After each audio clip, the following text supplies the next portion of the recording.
Oi, pessoal, vamos continuar aí o capítulo 5.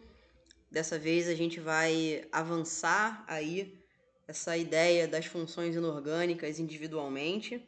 A gente já viu até aqui nas partes 1 e 2 de funções inorgânicas, primeiro a apresentação sobre elas, depois a gente observou dentro individualmente os ácidos e as bases, e agora a gente vai falar dos óxidos, tá? Galera, dando uma definição formal para óxidos, a gente entende que são compostos binários, sendo que o oxigênio ele é o mais eletronegativo, ou seja, tem 2 e o da direita é o oxigênio. Quando a gente estuda óxidos, a gente precisa entender que os óxidos eles possuem oxigênio com 3 possibilidades de carga, tá?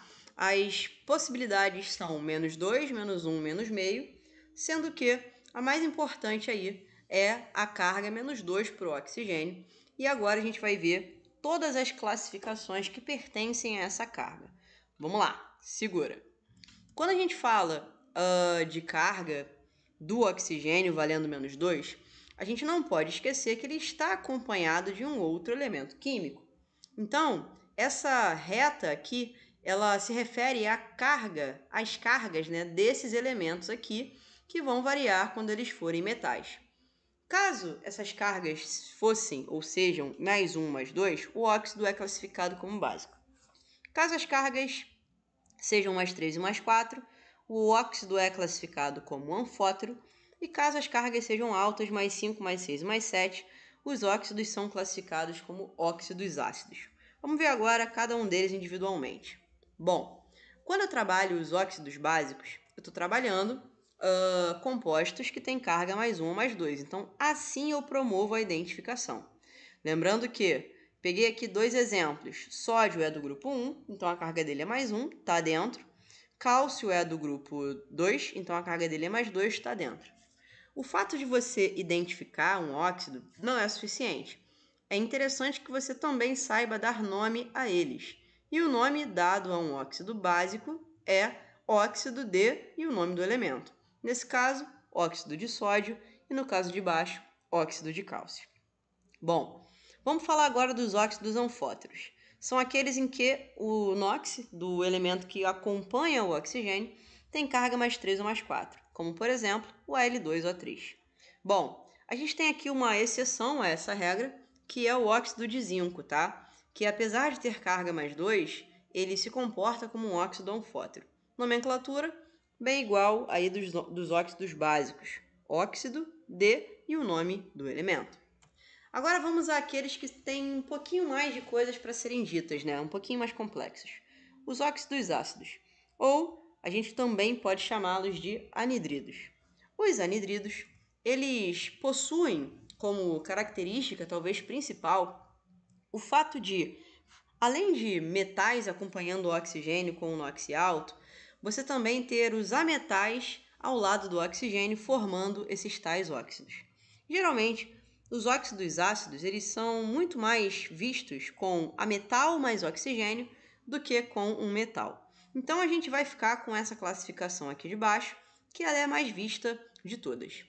O fato da gente ter que dar nome depende da carga aí que o elemento ele carrega, tá? Então, você verificando a carga do elemento, verificando o grupo, você tem aqui uma terminação. Vamos fazer agora 2 exemplos. CO2 e o Cl2O7. Quando eu pego o CO2, eu verifico que o carbono ele faz parte do grupo 14 da tabela periódica. Sendo assim, ele pode ter duas variações de carga, a +4 ou a +2. Se o NOx desse carbono der +4, aí o nome é anidrido carbônico. Se o NOx der +2, aí o nome é anidrido carbonoso. Nesse caso, a carga vale +4. Então, o nome desse óxido é anidrido carbônico. Uma outra forma de você dar nome a um óxido ácido, que é um anidrido, é você fazer pelas quantidades. Então, esse óxido também é conhecido mais popularmente como dióxido de carbono, onde esse di representa os 2 oxigênios que estão aqui e o de carbono representa o elemento que está ao lado dele, que é o carbono. Embaixo, vamos verificar aí o Cl2O7, verificando que o cloro ele faz parte aí do grupo 17 e, portanto, pode ter as cargas mais 7, mais 5, mais 3 ou mais 1. Nesse caso, a carga do cloro é mais 7, então ele vai ter, além de uma terminação, um início de nome, perclórico. Então aqui é o anidrido perclórico ou ainda, por quantidades, o heptóxido de dicloro. Muito cuidado, porque existem outros óxidos que também são compostos por ametais, tá? São eles os óxidos neutros. Não confundir um óxido neutro com um óxido ácido. Os óxidos neutros, eles pertencem aí a esses 3 compostos apenas. E aí a gente tem o óxido nítrico, o monóxido de carbono e o óxido nitroso. Fechou? Bom, passando agora para outras cargas do oxigênio, a gente precisa sabê-las para classificar e aqui vai ser um pouco mais rápido. Quando o oxigênio tiver carga menos 1, ele vai ser chamado de peróxido. E quando tiver carga menos meio, aí ele vai ser chamado de superóxido. A gente consegue calcular essas cargas para o oxigênio se o elemento que estiver ao lado dele for um elemento de carga fixa, ok? Como, por exemplo, é o caso aqui do potássio e do cálcio. Se eles se apresentarem dessa forma, você vai verificar que a carga do oxigênio para os 2 exemplos ela vai valer menos 1. Portanto, eu tenho aqui 2 peróxidos.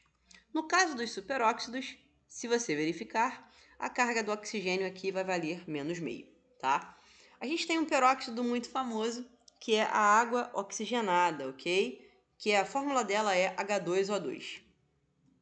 Então, esse aí é o peróxido mais famoso que tem. E é importante saber qual é a fórmula que origina essa água.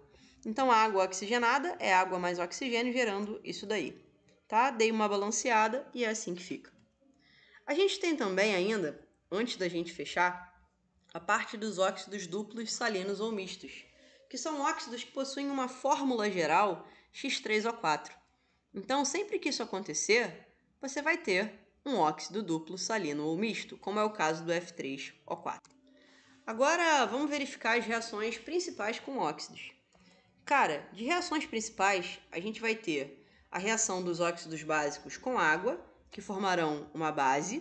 Por exemplo, K2O mais água vai formar a base KOH. E a reação dos anidridos com óxidos, dos anidridos com água, que vão gerar ácidos. Então aqui a gente tem, por exemplo, o CO2 mais água formando H2CO3. Tá bom? É isso, gente. Façam aí as questões da página 27.